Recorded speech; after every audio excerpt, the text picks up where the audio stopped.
Okay, continuing what we did in the last lesson.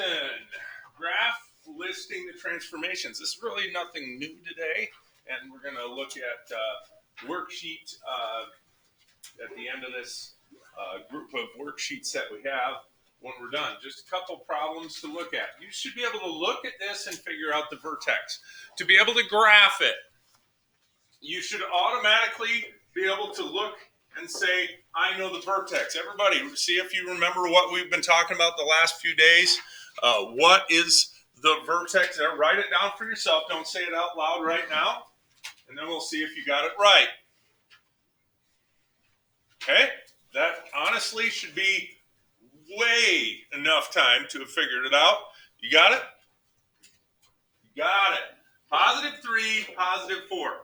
This one's always the opposite when you're in parentheses for the x. The other one is the same. So now let's go graph that. 3, 4, we go 3 over, 4 up. We put the point on the graph. Okay? Now, the axis of symmetry is always what x is. So it's x equals 3. This one, we can tell which way it's going to open. It's going to open down because it's a negative. So in terms of the range will be y is less than or equal to 4. It always refers to the y value of the vertex. Domain, of course, we know is all reals. So what's cool is you don't even have to graph it, and you get a lot of information if you understand this stuff.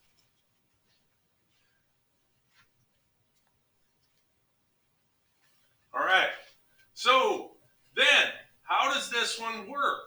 We look at the negative 2. It's got to open down, but let's think about this. You kind of treat it like slope. From the point, you go down 2, and then 1 to the left, down 2, 1 to the right, and that's how you'll graph it. And this one looks like that. Now, we're asked in this one to describe all the different transformations. So it says, graph the function while using transformation. Actually, we don't even have to, but I'm going to list them anyway. We understand this would be a reflection on the x-axis. That's why it's upside down. It's flipped over. We understand the 2 is a vertical stretch of 2. We understand this, moved it 3 right, that was the vertex, and 4 up. We used all that information to graph it. We already knew all that stuff. Does that make sense? Okay? One more problem on this. This is a real short lesson, then we're going to get into the worksheet.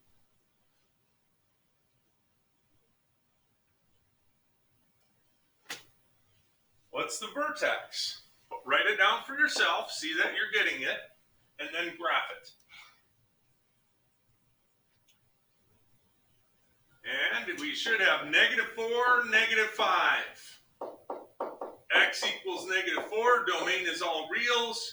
Range y is greater than or equal to negative 5. We go over on the graph. Negative 4, negative 5, we put a dot. Now, from there, what do? We go up 1, over 3, up 1, over 3. Now this one, it's a little wider, more stretched out. Why? It's a vertical shrink of a third, and it's 4 left and 5 right. We did all that to graph it.